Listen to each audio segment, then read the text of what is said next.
So this is kind of a passion project for you at this point, I think, right? With Nino, you've been around him for so long, and to have him be a homegrown kid to be able to do this for the first time since you, I mean, just describe the significance of having that for this program and for having a homegrown and a Western Pennsylvania kid being able to capture that kind of title.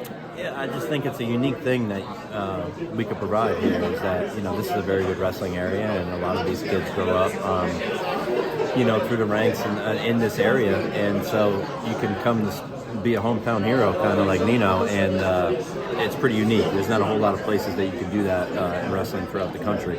So yeah, it was cool to see that kind of come to fruition for him. Let's go back to the match. He's down 3-0. How was he able to kind of recollect in that moment to turn it around, so to speak? And what was the advice you were able to give him in those kind of moments? Well, he has a lot of offense, and so when he's kind of feeling it and trusting his offense, he could come back from a deficit maybe easier than some other people can. He can go get one when he needs it. But as far as advice I can give him, when things are happening out there, I don't even know if he can hear me. It's like we're just yelling encouragement and giving him reminders to do the things that he does. But that's all him out there. It's there's not a whole lot we can do from the corner at that point. Was there a moment maybe within the tournament, maybe within that championship match later in the season where you kind of figured, okay, Nino might have it to do this, to make this kind of run? I always thought he could win the national title. He was second a couple of years ago, so it was he's been on that big stage before. But this season was kind of like he just had a lot of maturity. Like he didn't. He's been in some tight matches where things maybe weren't going according to plan, and just stayed focused and got the job done. So nothing fazed him this whole year, and he wrestled a lot of good guys. I think 15 out of his 21 wins were ranked opponents. So he's just kind of showed a lot of composure and focus throughout the season.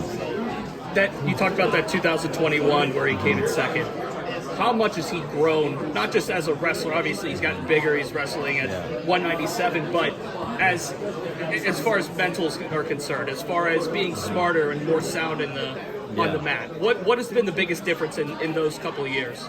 Well, he's always had like a very strong desire to be the best at this, and with that, he does a great job of being very intentional in his practice of trying to work on his craft.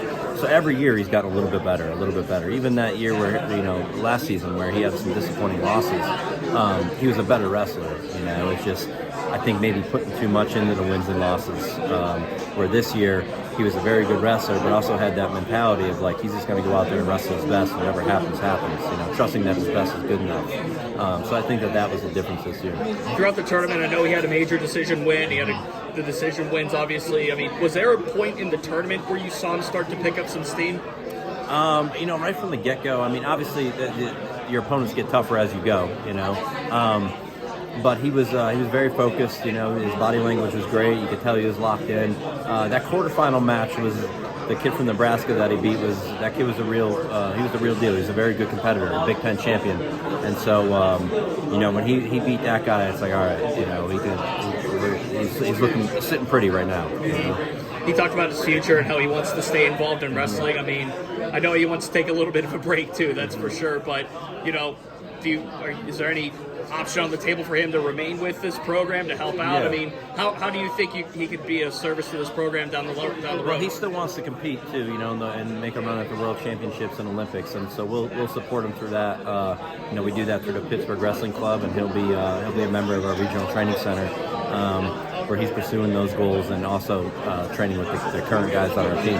How rewarding is this whole thing for you? It's great. It's just like, I'm just so happy for Nino and his family. He has an awesome support system, and they put a lot into this as well. And so to see all that pay off, I'm just so happy for him and his family. No doubt. Hey, thanks, Coach.